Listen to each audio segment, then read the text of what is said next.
all done with my chores. Now it's time to go ride. I've got to go check out the route for the FX Thunder H.O.G chapter's fall foliage ride. Might as well take you along. What? Except, you're right, I'm not exactly dressed for it. Let's do this. Ah, that's better. In case you don't know who I am, my name is Dawn and I work here at FX Caprara Harley-Davidson.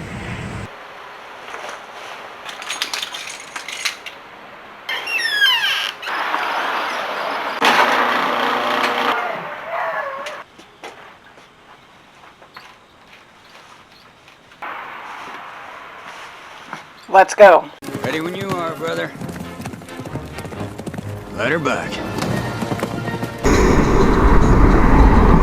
Good for you. Good day for a ride. Yes, it is.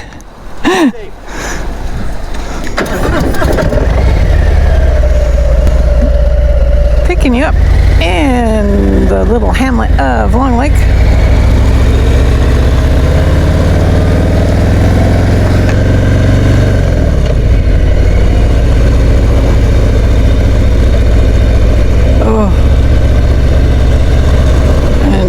The Adirondack Hotel is cooking some good stuff.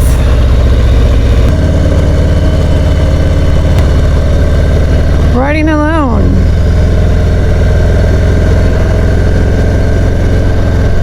Does have its pros and cons, like everything else.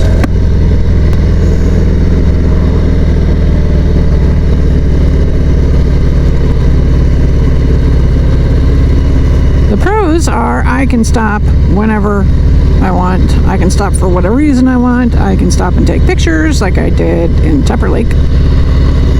Insert pictures here.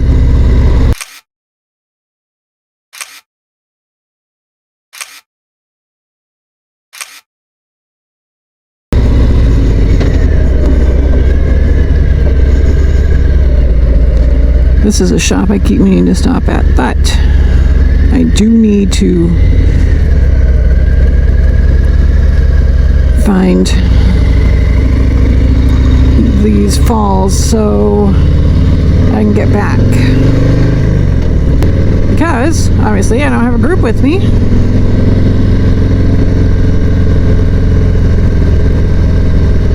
And that is the downside. I am up in the Adirondacks. It is now September.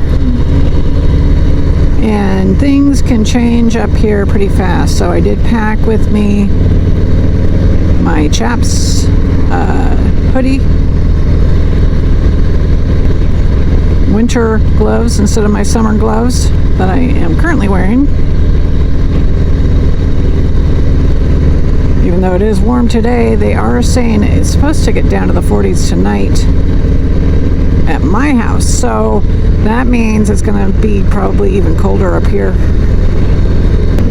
But another pro is if I'm lost, nobody knows.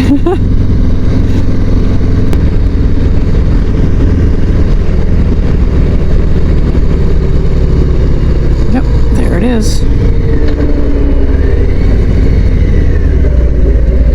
Buttermilk Falls, no vacancy at the campground.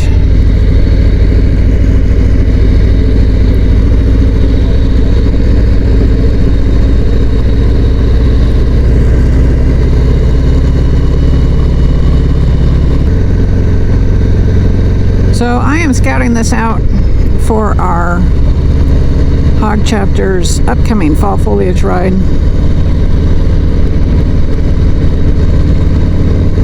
I just googled picnic areas in the Adirondacks and Buttermilk Falls popped up. So I've never been here before. Decided to take a ride by myself. Go check it out. And if you are wanting to ride by yourself, more than just, I mean, obviously I ride by myself most of the time to and from work. But if you like actually want to go on a trip by yourself, if it's just for the day, if it's just for a couple of nights, maybe it's a week.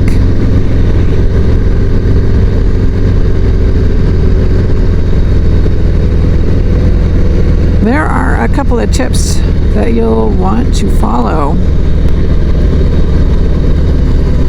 to make sure you stay safe,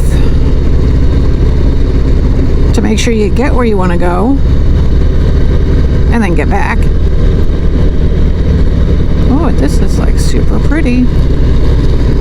And I'm not even paying attention to see if there's any signs up here.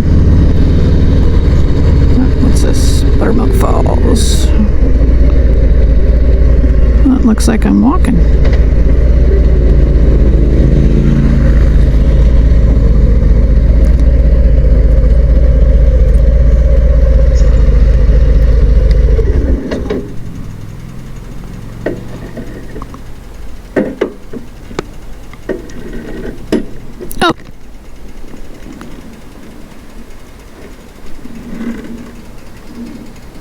Alrighty. Let me get this stuff off and hike back, and we'll check out the falls. A few moments later. Before heading out on your trip, have your motorcycle serviced at the dealership. They have factory-trained technicians who know your bike. If you're in between services, for example, you're at 27,000 miles and your next service is at 30,000, ask about getting a pre-trip inspection. Prior to my Milwaukee trip, I was told I definitely need a new tire when I got back since my wear bars were showing. I had them replace the rear tire before I left because I like traction. Make sure you have roadside assistance, and I also recommend getting trip interruption insurance. I have both through the same company that does my motorcycle insurance, and it wasn't that much more either. Like the old saying goes, it's better to have it and not need it than to need it and not have it. Still, you'll want to read exactly what is covered, how to make a claim, and when you can expect to get your money. Oftentimes you'll have to fork out money for expenses until you're back on the road or at home, and then you'll be reimbursed. In other words, you've got to have emergency money readily at hand. Speaking of insurance, check on any limitations with your medical insurance. Of course, in an emergency, you'll most likely be taken care of, but what if you get sick, like the stomach flu or food poisoning, and you just want to see a doctor? Will you be covered? These are the questions to ask before your trip, rather than having to deal with the headache of wondering if the insurance company will foot the bill. Do your research as you plan your route. I'll leave it up to you if you want to plan your stops out and make reservations before you're leaving, or just ride until you feel like stopping. Either way, know the route you'll be taking, the areas to avoid, and the places that are safe.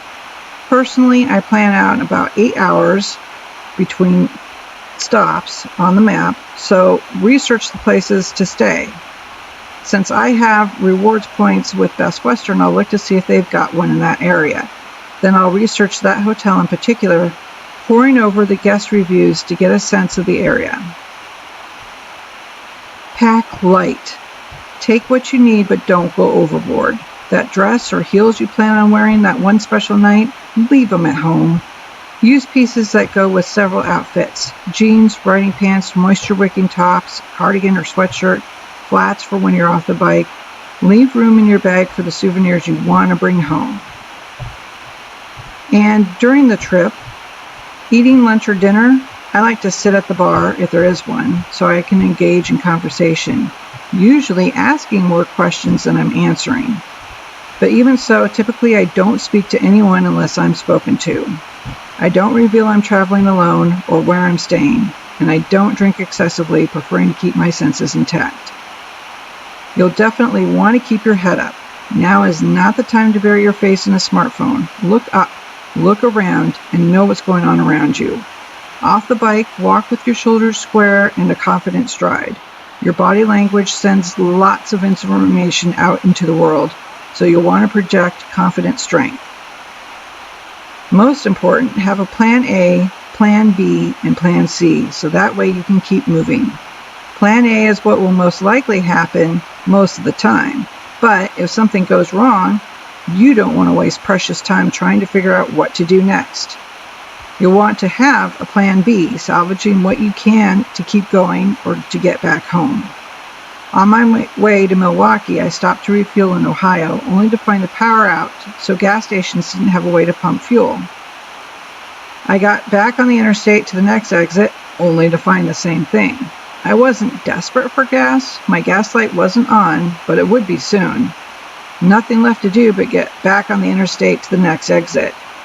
But if the power wasn't on there, I had my plan B, which would be calling for roadside assistance and have them bring me enough fuel to get to a working gas station.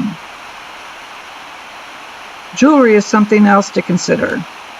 If you wear any at all, you might want to consider wearing a wedding ring, even if you're not married. For some reason, even when you're traveling alone, giving others the appearance you're attached and there's a significant other waiting for you at home helps. Consider keeping a travel journal. Taking a few moments each evening to write down what happened that day. Not only does it help preserve the trip for you, but also for your future generations. Get up early, start out early, and then you can get to your destination early. That'll give you time to get your bearings, see what you want to see, and plan out your next day. You'll also want to be your own best company. All too often our negative thoughts can squash the good times waiting for us.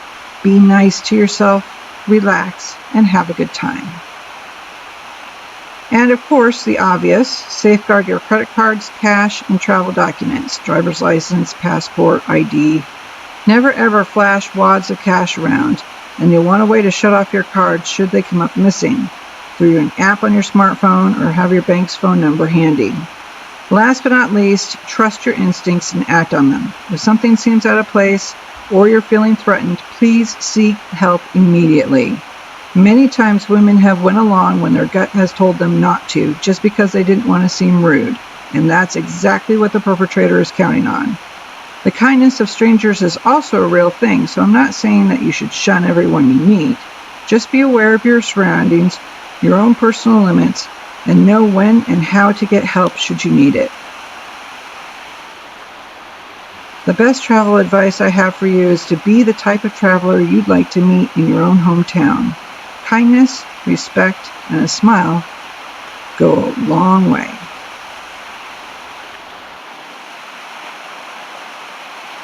So that was absolutely beautiful.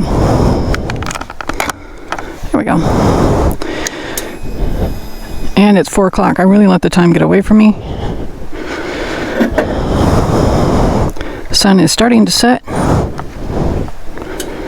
Yep.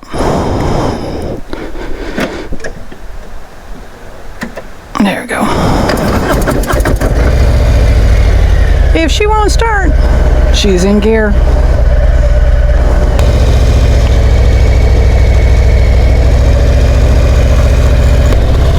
So I am really looking forward to bringing the rest of the H.O.G chapter up here. This is just gorgeous. Last year when I went to Milwaukee by myself, I had a lot of people telling me I was nuts because I was riding out there on my motorcycle alone, 2,500 miles round trip. However, as long as you take the necessary precautions, you will be fine if you want to go by yourself. Another reason why I'm comfortable riding alone is because I've had a lot of strong women who showed me the ropes when I first started riding.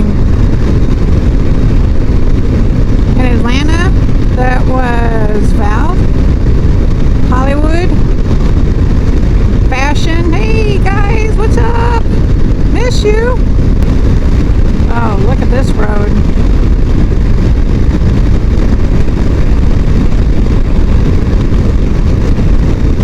They got me comfortable riding, and they kept me under their wing until, you know, I was comfortable riding my bike on my own.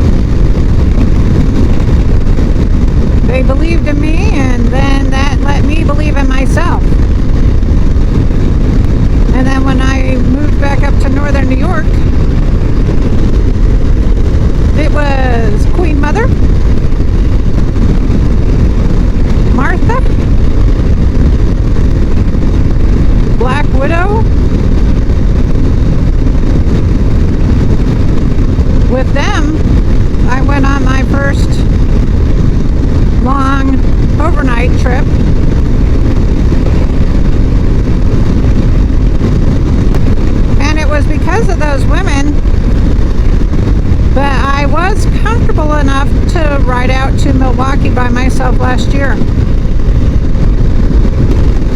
hopefully, if you're watching this video, you are inspired to maybe take a trip by yourself. Start small. Just go for the afternoon. Then maybe one overnight. And if you're ever up this way and the sun is shining and the riding season's happening, let me know. Drop me a line. I'll put my email in the comments, or in the description, I should say. And we'll go ride together. So guys, if you like this video, please be sure to give me a thumbs up.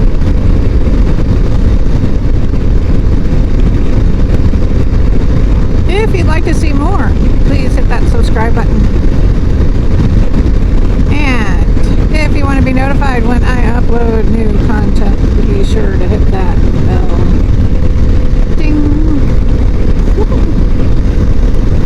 Who needs sound effects?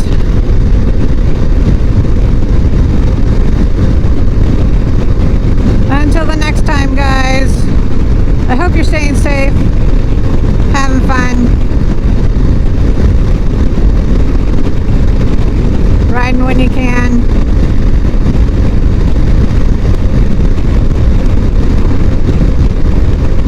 And I'll see ya